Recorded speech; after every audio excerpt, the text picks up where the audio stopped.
Hello student, welcome to Sri Education Tamil class 6th பயிற்சி 1.1ல 12th sum பார்க்க போறோம்.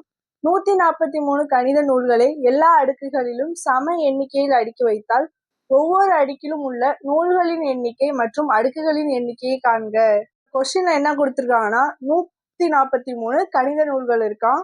அது எப்படி அடுக்கி வச்சாலும் அதோட நூலோட எண்ணிக்கை, அந்த புக்கோட எண்ணிக்கையும் அப்புறம் அதை அடுக்கி வச்ச அடுக்குகளோட எண்ணிக்கையும் சம எண்ணிக்கையில் இருக்கணும் அப்படின்னு சொல்லியிருக்காங்க. இப்ப 143 வகுத்தல் முறை மூலம் பார்க்க போறோம். ஃபர்ஸ்ட் இது 2வது வாய்ப்பாடுல வகுப்படுமானா படாது, ஏன்னா இங்க 3 இருக்கு ஒற்றை எண்.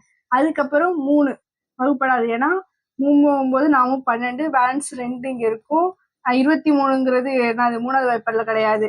அதுக்கப்புறம் 5 அதுவும் கிடையாது. 5 இந்த இடத்துல 0வோ இல்ல 5 இருந்தா மட்டும்தான் வகுப்படும். ஸோ 11 வகுப்படும். ஒரு 11 11 பேலன்ஸ் இங்க 3 இருக்கும். 3 11 33. திருப்ப 13 வாய்ப்பாடு 1. இப்ப 143 இதோட காரணி 11 × 13. 143 கணித நூல்களை 11 நூல்களோட எண்ணிக்கை 11 × 13 அடுக்குகளாக நம்ம அடுக்கிறோம்.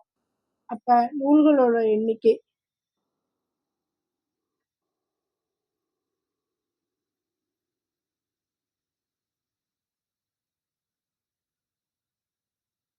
நூல்களோட எண்ணிக்கை 11.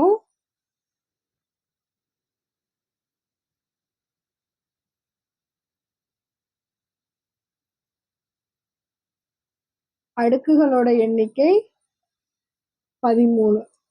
ஒருவேளை இப்படியும் வச்சுக்கலாம். இப்ப அடுக்குகளோட எண்ணிக்கை 13ஆவும் இப்படி எழுதலாம். நூல்களோட எண்ணிக்கை 13ஆவும் அடுக்குகளோட எண்ணிக்கை 11ஆவும் எழுதலாம். இப்ப இது ரெண்டு முறையில எழுதலாம், அடுக்கலாம். 2 முறையில 11 13ஆவும் 13 11ஆவும் அடுக்கலாம்.